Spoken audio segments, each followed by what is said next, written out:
today's edition, we will deconstruct the fourth question of preliminary 2023 Set A.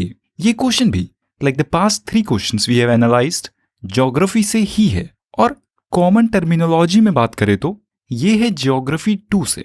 इस question में India के total cultivable area, India का land under irrigation और India की agricultural productivity per hectare पर knowledge को test किया गया है और इसको कंपेयर किया गया है चाइना के टोटल कल्टीवेटेड एरिया से, टोटल एरिया अंडर इरिगेशन से और चाइना की प्रोडक्टिविटी पर हेक्टेयर से। अब सबसे पहले ये देखते हैं कि आपकी प्रिपरेशन के दौरान आपको कहां पर सबसे पहले इस क्वेश्चन से रिलेटेड नॉलेज मिलेगी। अब इस क्वेश्चन से रिलेटेड नॉलेज आपको काफी जगह पर मिल सकती है, पर उन सोर्सेस में दो मेजर सोर्सेस की बात करें तो पहला सोर्स है न्यूज आर्टिकल्स, जहां पर फ्रीक्वेंटली इंडिया की लो एग्रीकल्चरल प्रोडक्टिविटी की बात की जाती है। फॉर इंस्टेंस जब इंडिया की फर्टिलाइजर्स इंपोर्ट डिपेंडेंसी पर न्यूज में बात हो। और दूसरा सोर्स है स्टैंडर्ड बुक्स जैसे कि एनसीईआरटी। अब हम बात करते हैं एनसीईआरटी बुक्स की, क्योंकि ये एक एसेंशियल पार्ट है आपकी प्रिपरेशन का। Now as a side note, I hope you know कि जियोग्राफी प्रिलिमिनरी प्रिपरेशन के लिए एसेंशियल रीडिंग्स क्या क्या हैं।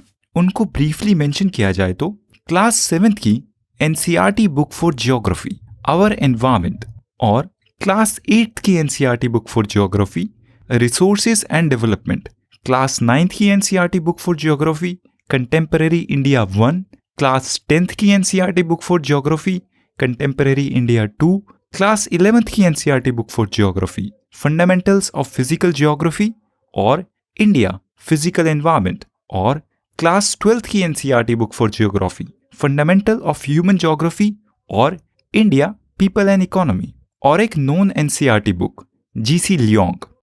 नाउ पे अटेंशन कि इन बुक्स में आपको सब कुछ कवर टू कवर नहीं पढ़ना है, पर सेलेक्टिवली पढ़ना है। और अब क्या छोड़ना है, that is a whole different topic जिस पर हम आज बात नहीं करेंगे। Use your intelligence from the knowledge of previous year questions कि यूपीएससी में किस तरीके की नॉलेज को टेस्ट किया जाता है। और इन बुक्स में कुछ टॉपिक्स हैं जो काफी बार रिपीट होते हैं। छोटी क्लास की बुक्स में उन पर ब्रीफ में बात की गई है और फिर बड़ी क्लास की एनसीईआरटीज में उन पर इलैबोरेटली बात की गई है। तो आप नोट्स बनाएं और उन रिपीट होने वाले टॉपिक्स को एक ही जगह पर एक साथ इंटीग्रेट कर लें। Now coming back to the question, इस स्पेसिफिक क्वेश्चन से मोस्ट क्लोजली रिलेटेड नॉलेज आपको मिलेगी क्लास 12th की geography NCERT India people and economy के chapter 5 land resource and agriculture में। इस चैप्टर में agricultural land use in India की बात की गई है।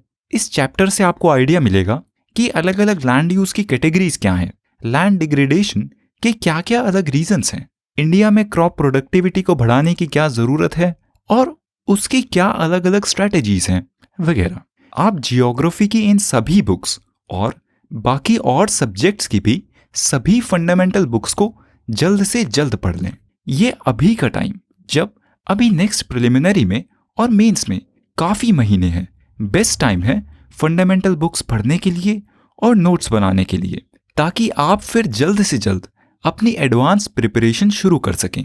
तो अगर आप ये मेंशन किया गया ज्योग्राफी का चैप्टर पढ़ लेते हैं या पढ़ चुके हैं, तो आपको एक बेसिक आइडिया होगा कि इंडिया में क्रॉपिंग पैटर्न्स क्या हैं और इंडिया की क्रॉपिंग इंटेंसिटी कैसी है।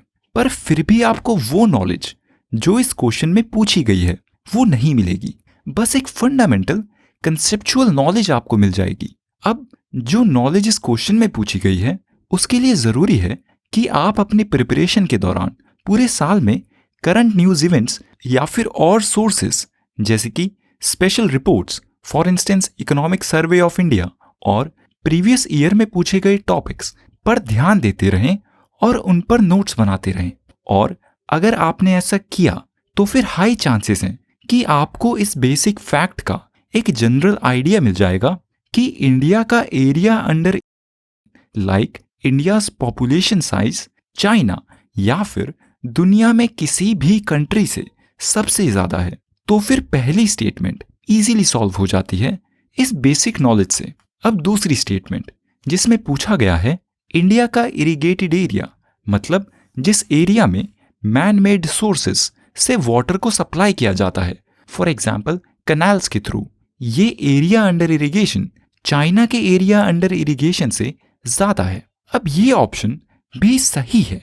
इस न्यूज आर्टिकल के अकॉर्डिंग इंडिया का इरिगेशन कवर 48% है और चाइना का इरिगेशन कवर 41% है। और तीसरी स्टेटमेंट जिसमें बोला गया है कि इंडिया की average productivity per hectare China की प्रोडक्टिविटी पर हेक्टेयर से ज्यादा है। अब ये स्टेटमेंट एक इजी स्टेटमेंट है क्योंकि इंडिया के एग्रीकल्चरल सिस्टम की एक मेजर क्रिटिसिज्म ये है कि इंडिया का एरिया अंडर कल्टीवेशन तो पूरी दुनिया में सबसे ज्यादा है, पर फिर भी इंडिया का प्रोडक्टिविटी लेवल काफी कम है। और ऐसा इसलिए है क्योंकि इंडिया में मॉडर्न एग्रीकल्चरल टेक्नोलॉजीज और रिसर्च एंड डेवलपमेंट पर काफी कम इन्वेस्ट किया जाता है। तो ये स्टेटमेंट भी इजीली सॉल्व होती है और ये स्टेटमेंट गलत है। तो हम कंक्लूड कर सकते हैं कि पहली स्टेटमेंट सही है, दूसरी स्टेटमेंट भी सही है और तीसरी स्टेटमेंट गलत है। The answer is B, only 2। अब इस क्वेश्चन से हमें क्या सीख मिलती है? पहली, एनसीईआरटीज जरूरी है फंडामेंटल नॉलेज के लिए। वो आपके माइंड में कंसेप्ट्स को बनाती है और उसको एक बेसिक फ्रेमवर्क देती है। और दूसरी सीख, उन एनसीईआरटीज से बने कंसेप्ट्स को आप बाकी और सोर्सेस जैसे कि news events, special reports, previous year questions वगैरह से और एनहांस करते रहें।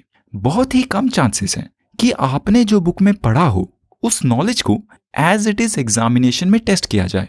आइडियली बुक से आप इंपॉर्टेंट कंसेप्ट्स को समझें और उन कंसेप्ट्स को समय के साथ मिलने वाली इंफॉर्मेशन के साथ रेगुलरली स्ट्रेंथन करते रहें।